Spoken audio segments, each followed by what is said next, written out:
Je voudrais parler de la réunion à venir des BRICS, on appelle ça maintenant même les BRICS+. Ce sera une réunion donc à Kazan en Russie du 22 au 24 octobre prochain. Donc la réunion inclura l'Iran, l'Égypte, l'Éthiopie, l'Arabie Saoudite, encore d'autres nations, et puis évidemment les BRICS originels. Là, je crois aussi, oui c'est ça, les BRICS originels, le Brésil, l'Afrique du Sud. Oui voilà, Brésil, Afrique du Sud, Russie, Inde, Chine. Voilà, c'est ça les BRICS. Sachant que les BRICS représentent donc désormais 45% de la population mondiale et un tiers du PIB mondial. C'est une sorte de contre-pouvoir quand même aux États-Unis qui est un peu en gain de puissance. Et alors, il y aura plusieurs enjeux dans cette réunion. Déjà, un des enjeux, c'est la bien nommée dédollarisation, dont vous parlez depuis pas mal de temps maintenant. Quelques années, oui. Et alors, est-ce que vous pensez que ce phénomène ne va faire que s'intensifier ? C'est une question intéressante, là. Il faut décrire un petit peu le système qu'on avait avant, de façon à comprendre ce qui va changer. Comme je l'ai déjà expliqué à plusieurs reprises, mais je crois que c'est nécessaire de le réexpliquer à nouveau. C'est-à-dire que le système qu'on avait avant, c'était un système complètement centralisé, qui était centralisé sur le dollar. C'est-à-dire c'était un petit peu comme un gros ordinateur des années 70. Vous aviez un ordinateur, on appelait ça un mainframe à l'époque, un gros ordinateur. Puis dans les entreprises, tout le monde avait un écran qui envoyait toutes les informations, qui allait chercher des informations sur l'écran central. Et dans les grandes boîtes, les grandes banques, etc., c'était le département informatique qui, dans le fond, contrôlait les informations de tout le monde. Comme ça, ils étaient aux commandes. Il n'y avait rien de plus important que les gars d'IBM. Si vous parlez CCF dans les années 70, IBM, c'était la vache sacrée, c'était par qui tout passait. Donc ça, on avait un système comme ça, c'est-à-dire que c'était un système où tout était en dollars. Si vous vouliez faire du commerce entre, je sais pas, l'Indonésie et la Malaisie qui sont à côté, elle passait par le dollar, donc par ce système central. Les règlements se faisaient en dollars. Et ça voulait dire que ceux qui contrôlaient le système par le système SWIFT des paiements, plus le dollar, plus le département d'informatique qui contrôlait le tout, ils contrôlaient le commerce entre l'Indonésie et la Malaisie. En tout cas, ils le contrôlaient pas, mais ils savaient très bien ce que les autres faisaient. Oui, donc c'était un élément de pouvoir extraordinaire pour les États-Unis. Et au début des années 2000, après les attentats de Wall Street, là, ce qui s'est passé, c'est que les États-Unis ont dit quiconque utilise des dollars en dehors des États-Unis, même si vous êtes de la Malaisie et l'Indonésie, que vous travaillez en dollars l'un avec l'autre, comme vous utilisez le dollar, vous êtes passible du droit américain. C'est-à-dire que les États-Unis sont arrogés le droit de dire vous pouvez faire du commerce avec celui-ci, mais pas avec celui-là, etc. Donc à l'époque, j'avais écrit un papier en disant bon, mais c'est la fin du dollar, quoi, ça prendra du temps, mais ça peut pas ne pas arriver. Donc c'est en train d'arriver.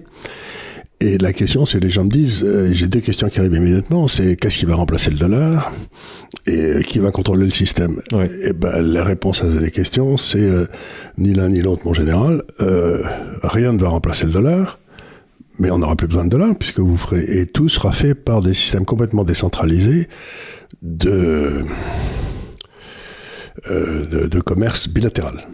C'est-à-dire que la banque centrale indonésienne aura un compte commun avec la banque centrale malaisienne, et puis ce sera comme une chambre de compensation, puis on verra à la fin de la journée laquelle a de l'argent à l'autre, etc. Et alors une fois qu'on a fait ça, qu'on a monté tous ces systèmes bilatéraux, arrive immédiatement la question, oui d'accord, mais on compense avec quoi ? Dans le temps, on compensait avec le dollar. Et là, ils vont dire, pourquoi ? Alors, on peut compenser soit la banque indonésienne accepte de la monnaie malaisienne qu'elle met en réserve. Bon. Et puis, la banque indonésienne se dit, dans le fond, je suis pas très bien payé sur le monnaie malaisienne. Ce que je vais faire, c'est que je vais acheter des obligations malaisiennes. Donc, ça nécessite à ce moment-là le développement de marchés obligataires dans chacun des pays pour pouvoir vendre du temps aux autres. Ce qui était autrefois le privilège du dollar. Le seul qui contrôlait le temps, c'était les États-Unis, le dollar. Puis les Malaisiens les Indonésiens vont peut-être se dire, mais dans le fond, j'en ai rien à foutre des obligations indonésiennes. Je vais peut-être leur demander, allez, de l'or. ou bien je vais leur demander peut-être, je sais pas, de la monnaie chinoise. Ouais. Et puis moi, en même temps, je sais que l'Indonésie a emprunté à la Chine de la monnaie chinoise, donc je pourrais régler aussi avec la monnaie chinoise, qui me permettrait, avec mon excédent, d'acheter des produits en Chine. Ouais, ouais. Donc vous avez un système à ce moment-là qui devient complètement décentralisé, complètement ouvert, et c'est un système qui est beaucoup moins efficace, beaucoup moins efficient, mais beaucoup moins fragile, et beaucoup moins dépendant des foucades politiques des États-Unis. Et ça veut dire que comme les États-Unis, comme je l'ai déjà dit, contrôlaient le temps long, c'est-à-dire c'était eux qui contrôlaient les taux longs dans le monde entier, c'est-à-dire quand les taux longs américains montaient, les taux montaient partout, quand les taux longs américains baissaient, les taux baissaient partout, et ça n'avait rien à voir avec les cycles locaux et tout à voir avec le cycle des États-Unis. Donc ça foutait un merdier dans le système pas croyable, parce que il y avait des pays qui étaient obligés de monter leurs taux alors qu'ils étaient en récession, quoi. C'était et donc ce que ça veut dire, c'est que on n'avait qu'un cycle mondial qui était déterminé par la Banque centrale américaine. Maintenant, on va avoir des cycles dans tous les sens. Et ça va devenir rigolo à nouveau d'investir de l'argent internationalement, parce que le but, ce sera d'acheter des actions au moment où l'économie va redémarrer à gauche, et de les vendre à droite au moment où l'économie locale va se péter. Ce sera plus simplement d'essayer de comprendre ce que la Fed va faire la semaine prochaine. Oui, effectivement, oui. Donc ça change complètement, par ailleurs, ça va complètement changer mon métier. Il va falloir que je m'intéresse... Il y avait une banque centrale qui était plus égale que les autres, et tout le monde regardait celle-là, et continue à regarder que celle-là, mais ça n'a plus aucun intérêt. C'est-à-dire qu'on voit encore une espèce de retard à l'allumage des systèmes d'information qui continuent à attendre avec angoisse ce que va dire le banquier central des États-Unis. Ce sont de moi aujourd'hui, je me contrefous. Je me dis que ça n'a plus aucune importance. Donc c'est un bouleversement total, et ça veut dire qu'on n'aura plus de monnaie de réserve. Ouais. Il n'y aura plus une monnaie de réserve dominante. Ouais. Ça veut dire que toute la monnaie de réserve dominante qui était les États-Unis, plusieurs milliers de milliards de dollars, 5 000 milliards de dollars, je crois, en réserve aujourd'hui, dans les banques centrales, ça ne sert plus à rien. Parce que vous ne pouvez rien acheter aux États-Unis, ils ne produisent pas grand-chose. Ouais. Enfin, vous pouvez acheter des armes si vous voulez, mais elles sont très chères, elles ne marchent pas si bien que ça. Vous avez peut-être intérêt à acheter vos armes en Russie qui les font à un meilleur marché. Donc, c'est la fin de la domination du dollar, quoi, voilà. Et alors, est-ce que... Mais le vrai problème, ils se réunissent là, c'est pour essayer de déterminer les règles qui vont permettre justement les compensations. Ouais, effectivement. Le problème, c'est comment on se met d'accord sur quoi. Ouais. Et alors, est-ce qu'ils ont réussi à faire une sorte de contre-système à SWIFT, justement à partir du moment où vous avez des systèmes... bilatéraux. Ouais. Vous n'avez pas besoin d'un système centralisé. Vous pouvez avoir 5 systèmes bilatéraux, la Malaisie avec l'Indonésie, avec la Chine, etc., et qui sont gérés à partir du premier étage de la banque en Malaisie. Quoi. Puis c'est tout, c'est pas très compliqué. Hein. Donc il ne s'agit pas vraiment de remplacer le système dominé par les Américains, il s'agit de défaire le système et de refaire... vous êtes passé d'un ordinateur central au PC. Ouais. Oui. C'est-à-dire que tout le monde s'est dit...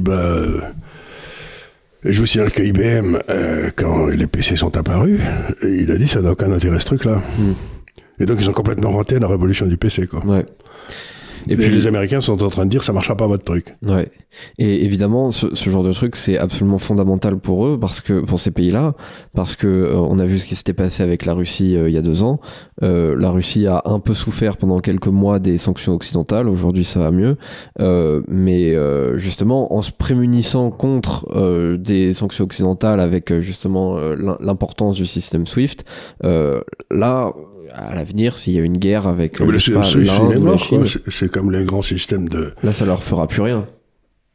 Ça servira aux gens qui veulent continuer à ce que les États-Unis soient au courant de ce qu'ils font, quoi. Ouais. Je doute pas que M. Macron fera tout son possible pour que ça continue à passer par SWIFT. Ouais. Et j'espère qu'il est bien payé pour ça, mais ça n'a plus aucun intérêt. C'est un système obsolète, quoi. Ouais. C'est mort comme a été le grand ordinateur central, quoi, c'est fini.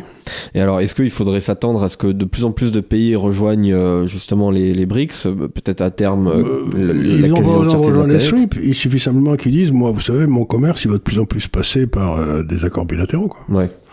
Ça veut dire aussi qu'à partir du moment où il y a des accords bilatéraux comme ça, on se demande encore une fois quel est l'avantage de l'euro, quoi, parce que vous pourriez avoir un commerce bilatéral entre la France et l'Italie, on n'a pas besoin de passer par une monnaie commune qui nous entrave tous les deux dans notre développement, quoi. Donc, tout à fait. C'est une victoire très profonde des systèmes décentralisés sur un système centralisé. Oui. Et tout le travail des hommes de Davos, c'était d'essayer de faire monter en puissance leur système centralisé. Et là, en quelque sorte, l'outil sur lequel ils comptaient pour contrôler tout le monde, boum, il est en train de sauter. Ouais. C'est très bien. Et alors, il y a aussi autre chose qui me taraude, c'est la situation de l'Iran. Alors du coup, on parle un peu indirectement de ce qui se passe avec Israël, parce que l'Iran, donc, est au milieu des BRICS maintenant. Et alors, est-ce qu'il faut s'attendre à un soutien des autres pays des BRICS, justement, à la situation de l'Iran face à ce qui se passe La vraie question Israël. pour l'Iran, si vous voulez, c'est que pour acheter des choses à l'extérieur, ils aient quelque chose à vendre. Ouais. Alors, 85% de leurs exportations, c'est du pétrole. Ouais. Bon, très bien.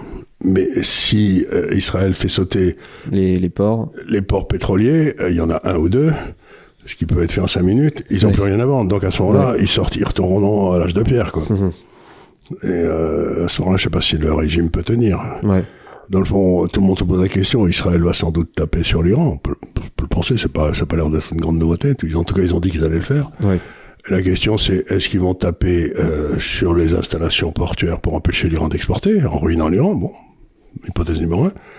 Hypothèse numéro 2, est-ce qu'ils vont taper sur les installations nucléaires pour empêcher ou question numéro 3, est-ce qu'ils vont taper sur les deux, quoi? Oui.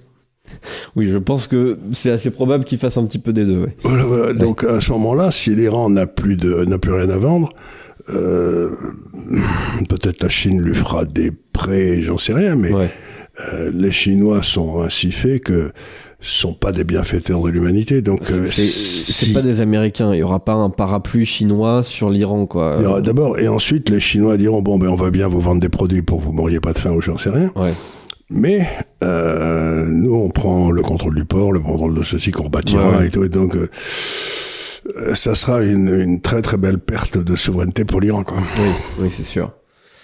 Mais c'est sûr, c'est là qu'il faut comprendre qu'il n'y a pas vraiment de symétrie en fait entre le monde plus occidental de l'OTAN et celui des BRICS où la Chine remplacerait en quelque sorte les États-Unis. Non, voilà, c'est une idée vraiment pas la même en plus, chose. les Chinois savent très bien qu'avoir une monnaie de réserve, ça veut dire qu'elle sera toujours surévaluée. Et donc, à ce moment-là, vous perdez votre base industrielle et que vous vous appauvrissez à terme. La monnaie de réserve, ça a ruiné d'abord l'Angleterre, ensuite les États-Unis.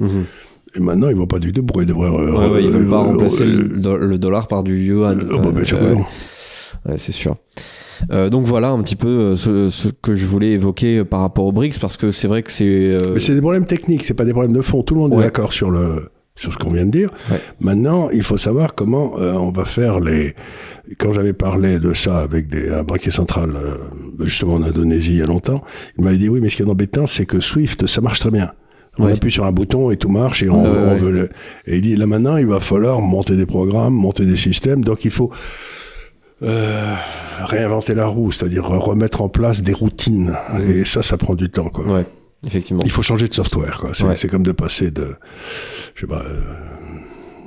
COBOL à je sais pas quoi, c'était autre chose à Fortran. C'était dans ma jeunesse, mais ça n'existe plus, mais C++ ou j'en sais rien. Et donc, il faut changer de software. Changer de software, c'est toujours une galère. Oui, c'est comme un type qui ferait du codage qui devrait coder dans une autre langue, quoi. Voilà, c'est ça. un peu la même chose.